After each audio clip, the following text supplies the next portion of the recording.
Palamuru Rangareddy project ద్వారా జూరాల నుంచి 70 టీఎంసీలు తరలిస్తామని తెలంగాణ సీఎం రేవంత్ రెడ్డి స్పష్టం చేశారు. ఎవరు అడ్డుపడతారో చూస్తామంటూ అసెంబ్లీలో తీవ్ర వ్యాఖ్యలు చేశారు. గత బీఆర్ఎస్ ప్రభుత్వం పాలమూరు ప్రాజెక్టును శ్రీశైలం వద్దకు మార్చడం వెనుక కోట్ల రూపాయలు దండుకునే కుట్ర ఉందని రేవంత్ రెడ్డి ఆరోపించారు. కృష్ణా జలాలపై తెలంగాణ శాసనసభలో చర్చ సుదీర్ఘంగా సాగింది. ప్రధాన ప్రతిపక్షం బీఆర్ఎస్ సమావేశాలను బహిష్కరించగా మిగతా పార్టీలు చర్చలో పాల్గొన్నాయి. చర్చను ప్రారంభించిన నీటిపారుదల శాఖ మంత్రి Uttam Kumar Reddy power point presentation ఇచ్చారు. కృష్ణా గోదావరిలో రాష్ట్ర వాటాను సద్వినియోగం చేసుకోలేకపోయిన బీఆర్ఎస్ తెలంగాణ నీటిపారుదల రంగానికి మరణ శాసనం రాసిందని దుయ్యబట్టారు. చర్చలో మంత్రులు, అధికార, విపక్ష సభ్యులు మాట్లాడిన అనంతరం సీఎం రేవంత్ రెడ్డి సుదీర్ఘంగా సమాధానమిచ్చారు. బహిరంగ సభలు, మీడియా సమావేశాల్లో కాకుండా అసెంబ్లీలో చర్చిద్దామని కేసీఆర్ హరీష్ రావును ఆహ్వానిస్తే ఎందుకు రాలేదని ప్రశ్నించారు. ఉమ్మడి రాష్ట్రంలో తెలంగాణకు 490 టీఎంసీల కృష్ణా జలాలు కేటాయిస్తే స్వరాష్ట్రంలో కేసీఆర్, హరీష్ రావు రాష్ట్ర ప్రజలకు మరణ శాసనం రాశారని ఆరోపించారు.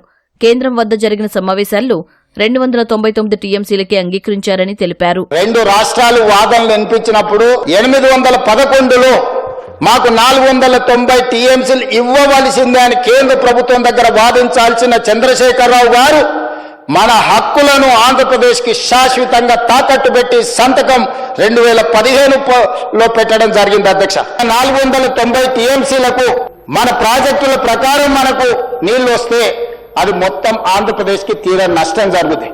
అప్పటి నుంచి ఇక వాళ్ళు ఈ బ్రిజేష్ కుమార్ ట్రిబ్యునల్లో కేసు వాదించడం మానేసి కేసును వాయిదాలు వేసుకొని సంవత్సరాల కొద్దీ కొనసాగిస్తున్నారు. అధ్యక్ష, చంద్రబాబు కేంద్రంపై ఒత్తిడి తెచ్చి రాయలసీమ ఎత్తిపోతల పథకం పనులు ఆపానన్న రేవంత్ పనులు ఆగాయో లేదో నిజ నిర్ధారణ కమిటీ వెళ్లి చూడాలని తెలిపారు. నేను చంద్రబాబు నాయుడు గారి మీద కేంద్ర ప్రభుత్వం మీద ఒత్తిడి తెచ్చి రాయలసీమ లిఫ్ట్ ఇరిగేషన్ ఆపిచ్చిన అధ్యక్ష, నా చరిత్ర ఇది, నీ నీతి గది. రెండు రాష్ట్రాల మధ్యలో మంచి వాతావరణం ఉండాలని ఇప్పటి వరకు నేను సాధించిన విజయాన్ని కూడా నేను చెప్పుకోలేదు. అధ్యక్ష, మీరు ఈ రోజు నిజ నిర్ధారణ కమిటీని సభ నుంచి పంపించండి. ఒకవేళ మీరు పాలమూరు రంగారెడ్డి ఎత్తిపోతలు శ్రీశైలంలో కట్టేది కొత్త ప్రాజెక్ట్ అని అభ్యంతరం పెడితే మేము తక్షణమే పాత ప్రాజెక్ట్ అయిన జూరాల నుంచి పర్ డే 2 టీఎంసీలకు 70 టీఎంసీలు జూరాల నుంచి వచ్చిన ఎంబడే పట్టుకొని జూరాల నుంచి చక్కగా పాలమూరు రంగారెడ్డి నల్గొండకు తరలిస్తాము. అప్పుడు ఎవరడ్డం వస్తారో చూస్తామని ఆంధ్రప్రదేశ్కు చెప్పిన చరిత్ర, నిటారుగా నిలబడి వాళ్ళకి చెప్పిన చరిత్ర మాది. అధ్యక్ష, తెలంగాణ హక్కుల సాధన విషయంలో రాజీలేని పోరాటం చేస్తామని రేవంత్ రెడ్డి స్పష్టం చేశారు.